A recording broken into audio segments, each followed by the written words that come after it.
Test 2. You will hear a number of different recordings, and you will have to answer questions on what you hear. There will be time for you to read the instructions and questions, and you will have a chance to check your work. All the recordings will be played once only. The test is in 4 sections. At the end of the test, you will be given 10 minutes to transfer your answers to an answer sheet. Now turn to Section 1. Section 1. You will hear a student talking to the student accommodation officer at a college. First, you have some time to look at questions 1 to 5.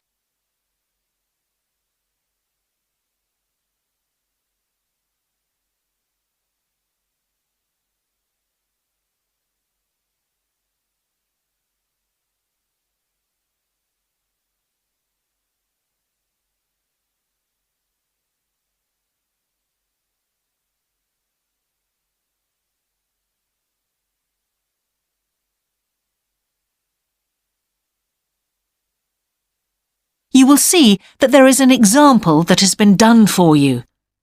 On this occasion only, the conversation relating to this will be played first. Good morning. Can I help you? Yes, I've just been accepted on a course at the university and I'd like to try and arrange accommodation in the hall of residence. Yes, certainly. Please sit down. What I'll do is fill in a form with you to find out a little more about your preferences and so forth. Thank you. The student wishes to arrange accommodation in a hall of residence, so hall has been written in the space. Now we shall begin. You should answer the questions as you listen, because you will not hear the recording a second time. Listen carefully and answer questions 1 to 5. Good morning. Can I help you? Yes, I've just been accepted on a course at the university and I'd like to try and arrange accommodation in the hall of residence. Yes, certainly. Please sit down. What I'll do is fill in a form with you to find out a little more about your preferences and so forth. Thank you. So, first of all, can I take your name? It's Anu Bhatt. Could you spell your name, please? Yes, ANUBHATT. Thanks. And could I ask your date of birth? The 31st of March, 1972. Thank you. And where are you from? India. Oh, right. And what will you be studying? I'm doing a course in nursing. Right, thank you. And how long would you want to stay in hall, do you think? Well, it'll take 3 years, but I'd only like to stay in hall for 2. I'd like to think about living outside for the 3rd year. Fine. And what did you have in mind for catering? Do you want to cook for yourself or have all your meals provided? That's full board. Is there something in between? Yes, you can just have evening meal provided, which is half board. That's what I'd prefer.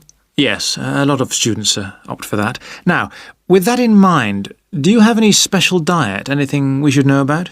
Yes, I don't take red meat. No red meat. Before you hear the rest of the conversation, you have some time to look at questions 6 to 10.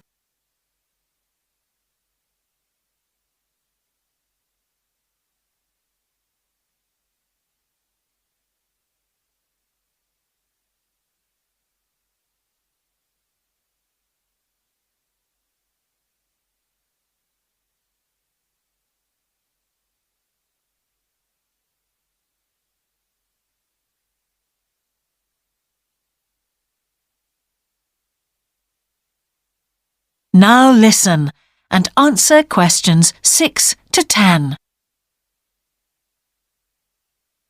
Now, thinking about the room itself, we have a number of options. You can have a single study bedroom or you can have a shared one. These are both what we call simple rooms.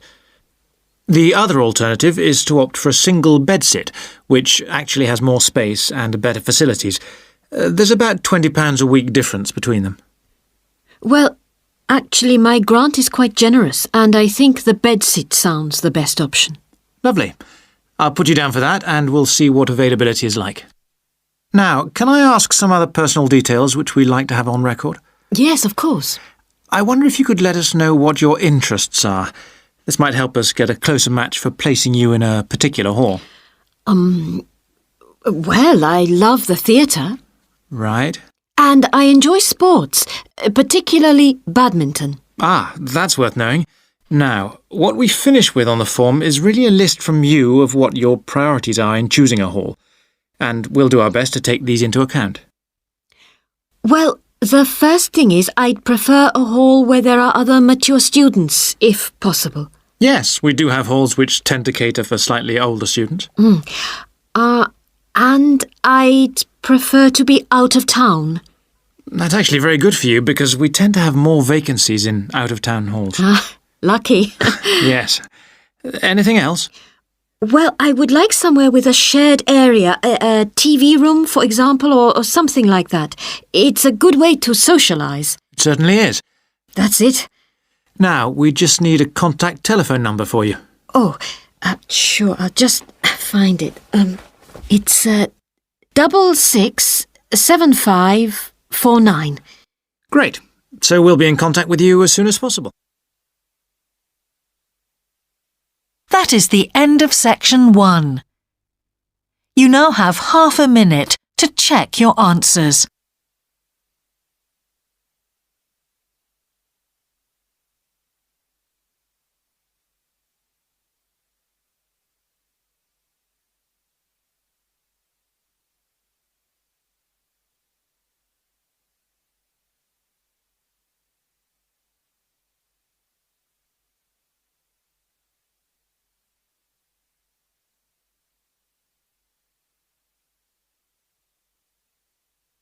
Now turn to section 2.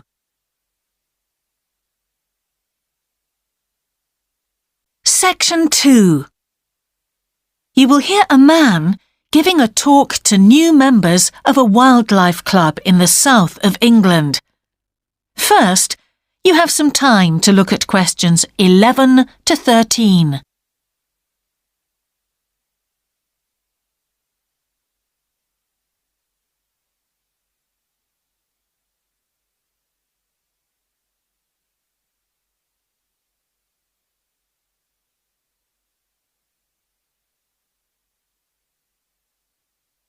Now listen carefully and answer questions 11 to 13. Hello, I'm delighted to welcome you to our wildlife club and very pleased that you're interested in the countryside and the plants and creatures of this area. I think you'll be surprised at the variety we have here, even though we're not far from London. I'll start by telling you about some of the parks and open spaces nearby. One very pleasant place is Halland Common. This has been public land for hundreds of years, and what you'll find interesting is that the River Ouse, which flows into the sea 80 kilometres away, has its source in the common.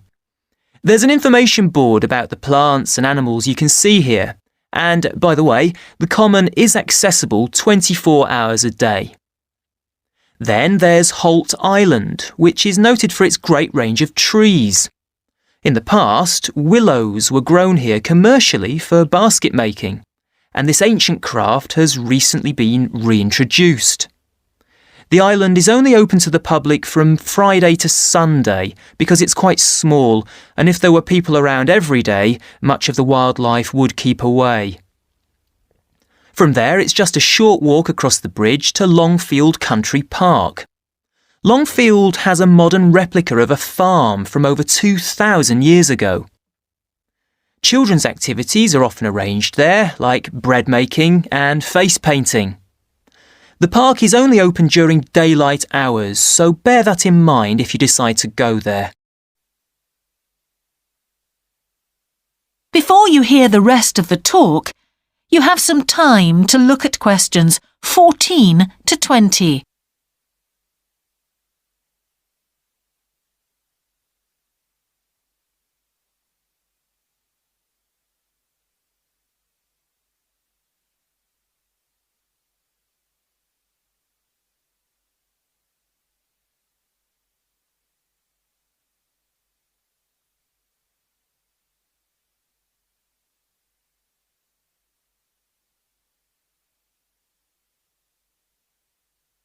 Now listen and answer questions 14 to 20. Longfield Park has a programme of activities throughout the year, and to give you a sample, this is what's happening in the next few days. On Monday, you can learn about herbs and how they've been used over the centuries. You'll start with a tour of our herb garden, practice the technique of using them as colour dyes for cloth, and listen to an illustrated talk about their use in cooking and medicine. Then on Wednesday, you can join local experts to discover the variety of insects and birds that appear in the evening. We keep to a small number of people in the group, so if you want to go, you'll need to phone the park ranger a few days ahead. There's a small charge which you should pay when you turn up. I'm sure you're all keen to help with the practical task of looking after the park, so on Saturday you can join a working party. You'll have a choice of all sorts of activities, from planting hedges to picking up litter, so you'll be able to change from one to another when you feel like it. The rangers will be hard at work all day, but do come and join in, even for just a short while. One thing, though, is to make sure you're wearing something that you don't mind getting dirty or torn. And finally, I'd like to tell you about our new wildlife area, Hinchingbrook Park, which will be opened to the public next month. This slide doesn't really indicate how big it is, but anyway, you can see the 2 gates into the park and the main paths. As you can see, there's a lake in the northwest of the park with a bird hide to the west of it at the end of a path, so it'll be a nice, quiet place for watching the birds on the lake. Fairly close to where refreshments are available, there's a dog walking area in the southern part of the park, leading off from the path. And if you just want to sit and relax, you can go to the flower garden. That's the circular area on the map, surrounded by paths. And finally, there's a wooded area in the western section of the park, between 2 paths. OK, that's enough from me, so let's get on and have a look. That is the end of section 2. You now have half a minute to check your answers.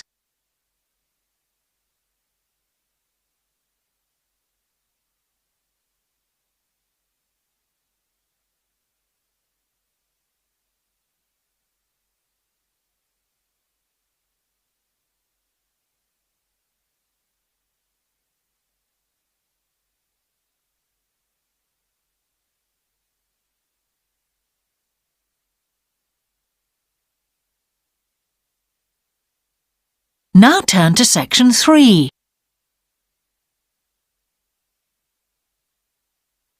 Section 3.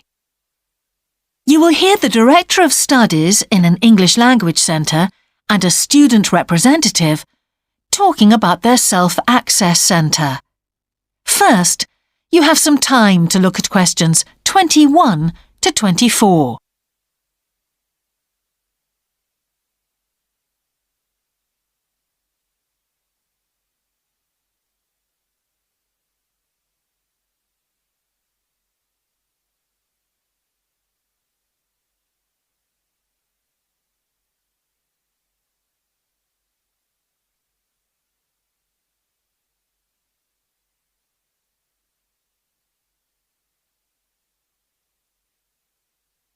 Now listen carefully and answer questions 21 to 24.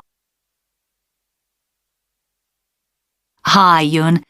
As you know, I've asked you here today to discuss the future of our Self-Access Centre.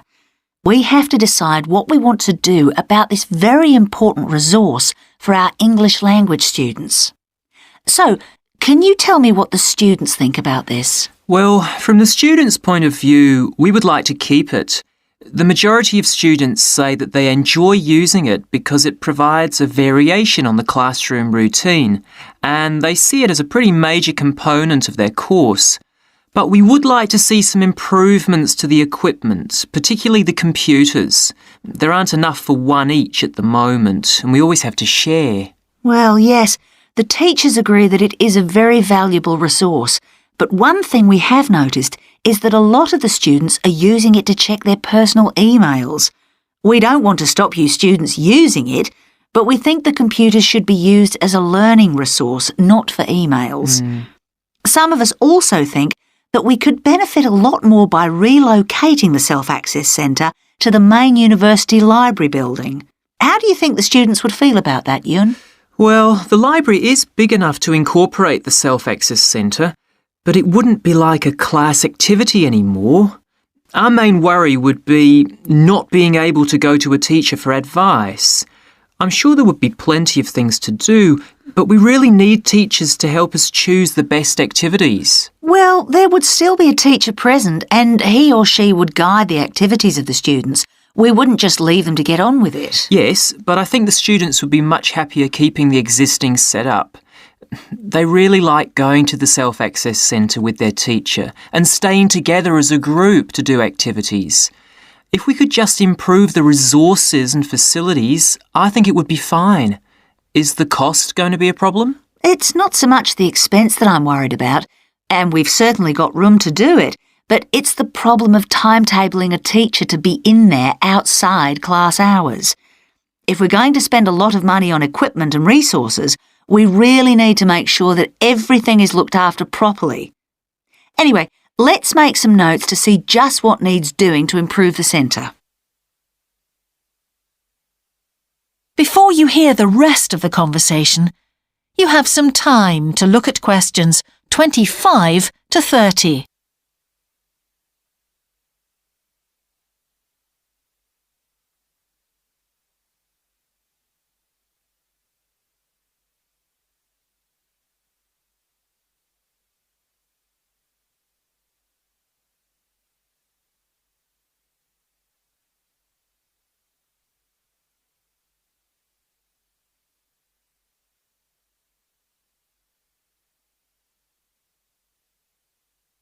Now listen and answer questions 25 to 30.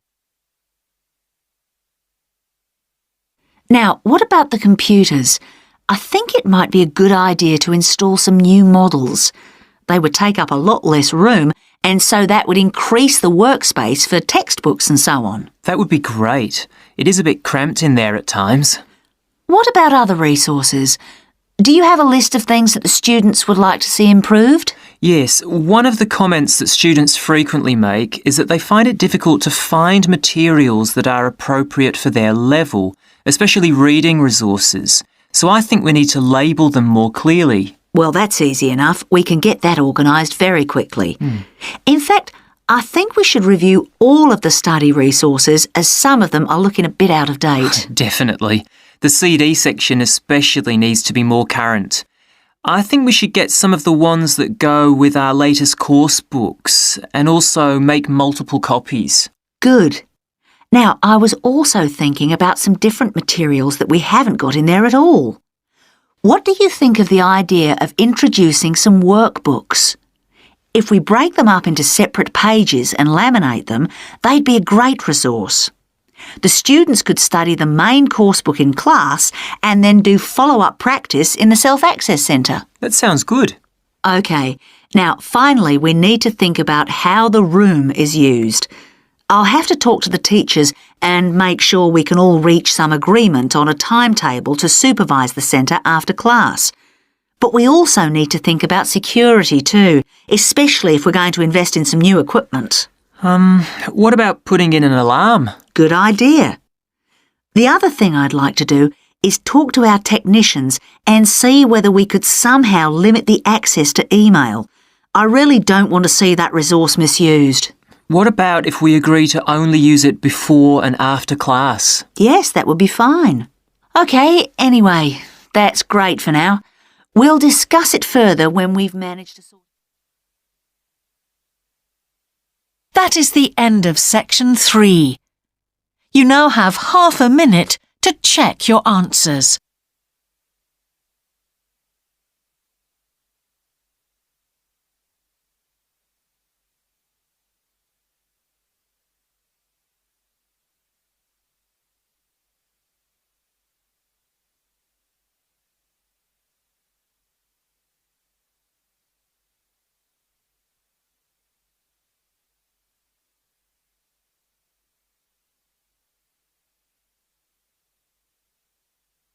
Now turn to section 4.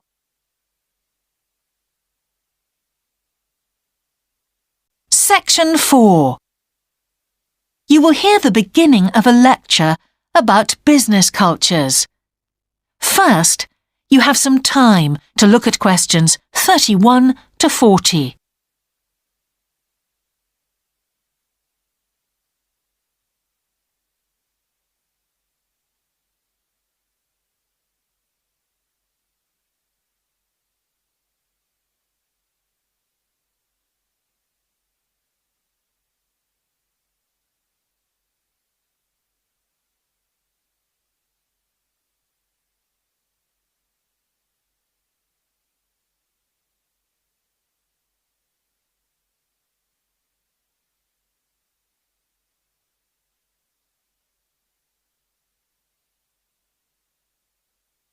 Now listen carefully and answer questions 31 to 40.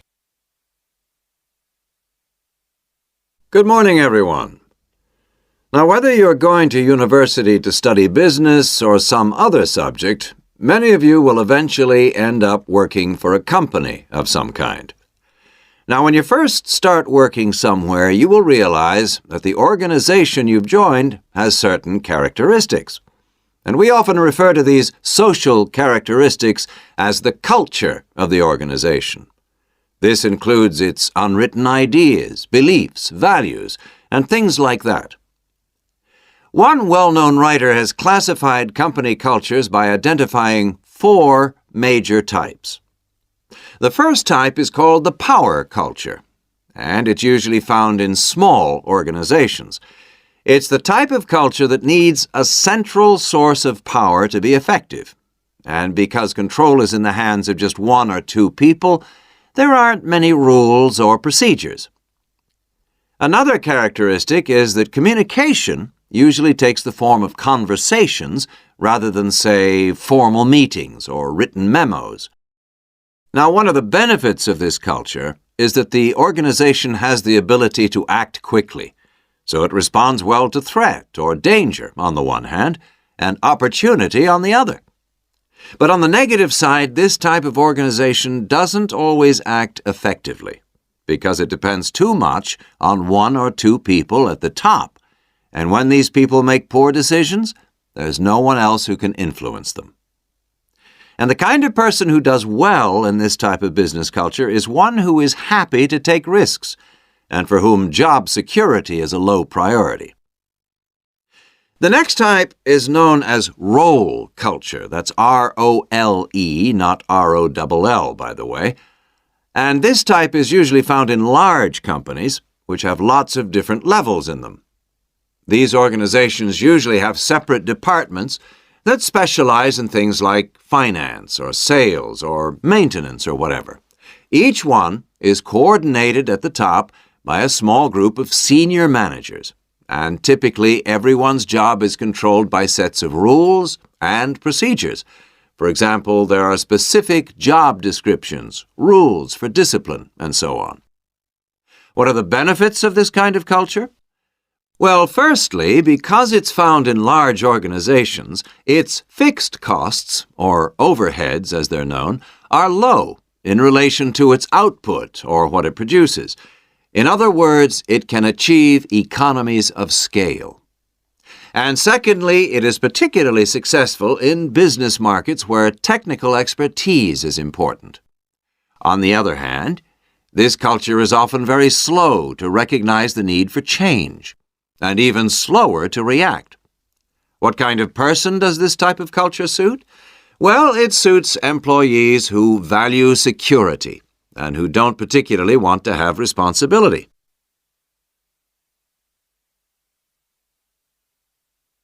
Moving on now to task cultures.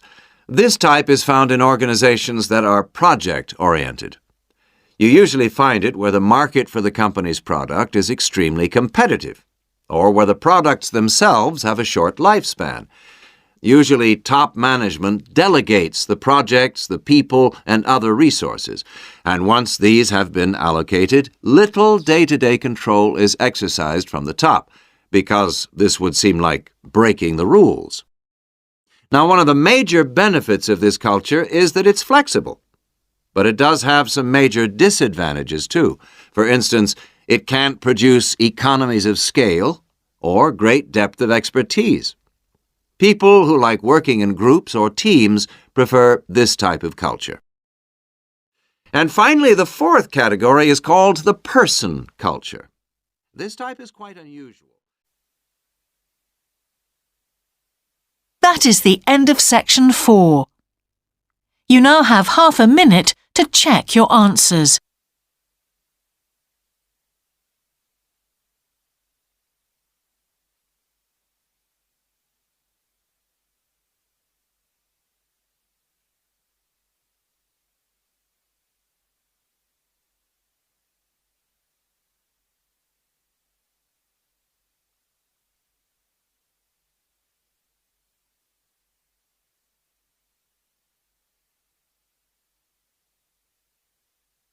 That is the end of the listening test. In the IELTS test, you would now have 10 minutes to transfer your answers to the answer sheet.